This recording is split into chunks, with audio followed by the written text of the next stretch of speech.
ہمارے استاذ نے رینجرز والے کے ہاتھ چومے نا, کوئی یاد حضرت مفتی عبدالرحیم صاحب نے, اس پہ لوگوں نے بہت کہا کہ اسٹیبلشمنٹ کے پٹھو, فلانے کے پٹھو.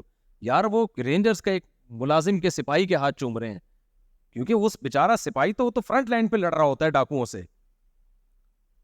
تو جب ساری قوم چھوڑ دے نا, اسی وقت پھر ساتھ دینے والے مخلص کہلاتے ہیں. جب سب زندہ باد کے نعرے لگا رہے ہوتے ہیں, پھر سب کھڑے ہو جاتے ہیں. میرے تو دل میں ان سے عقیدت بڑھ گئی ہے اس سے. تو ان بیچارے رینجرز اور ان عام فوجیوں کو کیوں برا بلا کہہ رہے ہو یار, جو بارڈر پہ لڑ رہے ہیں, یہ تو جانے دے رہے ہیں, روزانہ جانے دے رہے ہیں. یہ اپنے سیاسی اختلاف میں آپ کسی شخص کے خلاف ہو جاؤ, آپ بولو فلاں آرمی کا فلاں غلط تھا, فلاں صحیح تھا, وہ آپ کا مسئلہ ہے. لیکن یہ جو بیچارے لڑنے والے فوجی ہیں, انہیں تو حوصلہ چاہیے. ان کو تو 40-40 ہزار روپے تنخواہیں ہوتی ہیں. ان تنخواہوں میں تمہارے لیے جان تھوڑی دیں گے اگر تم ان کو گالیاں دو گے. کتنے فوجی میرے پاس آئے ہیں, بھائی ہم استعفیٰ دے رہے ہیں, ہم نہیں لڑ رہے, ہر جگہ ہمیں لانتیں مل رہی ہیں, کہنے ہماری تنخواہیں دیکھو, ہم اس قوم کے لیے کیوں جان دیں. خدا کی قسم میں نے بھی ایک فوجی کو موٹیویٹ کیا, میں نے کہا یار تو بارڈر سنبھال رہا ہے, یار تو ملک کے لیے چھوڑ دے آفیسروں کو, اچھے برے آتے, کوئی اچھا آتا ہے کوئی برا آتا ہے, تم نے ملک کے لیے لڑ رہے ہو, شہادت ہے اس میں. اس کو اتنا حوصلہ ملا, اتنا خوش ہوا, گیا ہو گیا یار ٹھیک ہے, میں نہیں چھوڑتا.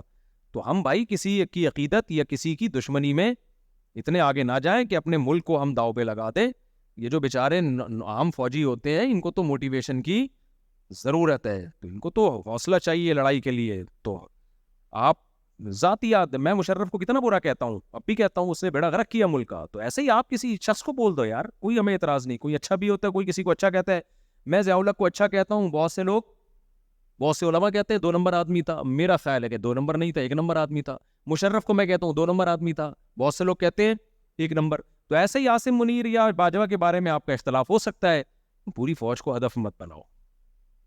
سمجھ رہے ہو, شہداء کو برا بلا مت کہو, بارڈر پہ لڑنے والوں کو برا بلا. میں نہیں کہہ رہا, آپ لوگ کہہ رہے ہو, لیکن اگر کوئی کہہ رہا ہے تو اس کی باتوں میں مت آؤ.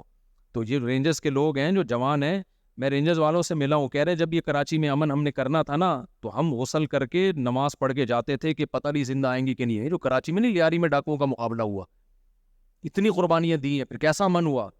ابھی سندھ گورنمنٹ رینجرز کو اختیارات ہی نہیں دے رہی ہے, اس لیے کراچی میں بد امنی ہے. اگر سندھ گورنمنٹ رینجرز کو اختیارات دے دے تو آپ دیکھو 2 ہفتے میں سب سیٹ ہو جائے گا, پکڑ پڑ کے شوٹ کریں گے وہ. تو اختیارات نہیں دے رہی سندھ گورنمنٹ. تو اور کیوں نہیں دے رہی, سندھ گورنمنٹ کو پتا ہے کہ ان کو بد امنی رہے, ان کو جو کراچی والے عادی ہو گئے ہیں, اسکور گن رہے ہوتے ہیں. اور سندھ گورنمنٹ میں بھی سارے برے نہیں ہیں.